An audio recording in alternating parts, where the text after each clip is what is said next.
I was reflecting on continuing along the journey of bringing on my own COO, and I wanted to focus this conversation on the question of, can you let go?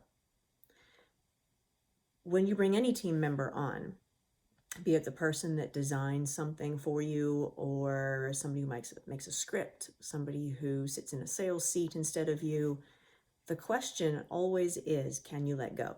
Can you let go of owning and controlling that task and trusting and teaching the other person?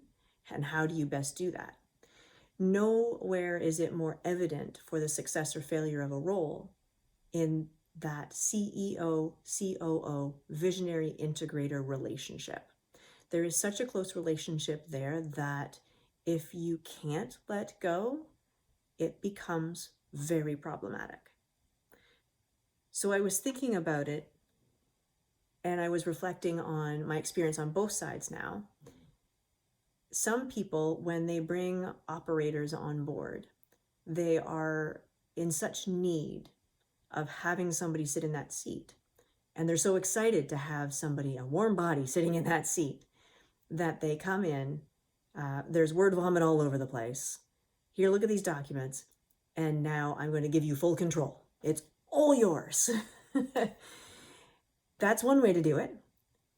Just, hey, here's my task list. Here's everything I need to do. It's all yours now. And on the other side, you have the individuals and the people who are not willing to give up control no matter what they say. They won't share information. They're full of end runs because they don't trust you yet, or they maybe not ever trust you. We don't know. So as much as they may intellectually know that they need a COO, they still think they can do it better than anybody else. And they still think they're the smartest person in the room. And as businesses grow, you need more subject matter experts at times, depending on the industry, depending on what the tasks are, depending on your level of growth.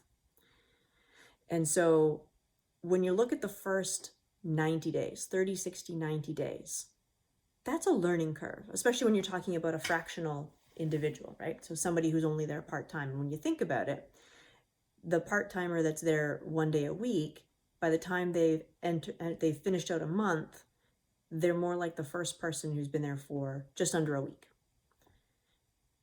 And so how do you maximize use of time? How do you maximize use of resources? Because it's going to cost you money, and there's an investment in order to make sure that happens. And you want to make sure you're getting good return on everybody's efforts. My response to that is that it's really the CEO's responsibility. So when I brought on my COO, it's my responsibility to create the first version of that roadmap. What do I need my COO to know, learn? Who do they need to meet? What are the tasks I'm going to start giving them initially? How am I going to turn these pieces over? In what way? How do I introduce and flow power to them for the team, that the team also knows and understands who to go to with what questions? And setting the priorities for that time period, knowing that your first version is not necessarily written in stone. It's meant to be a living document, and it's meant to be continually updated. And so how do you know?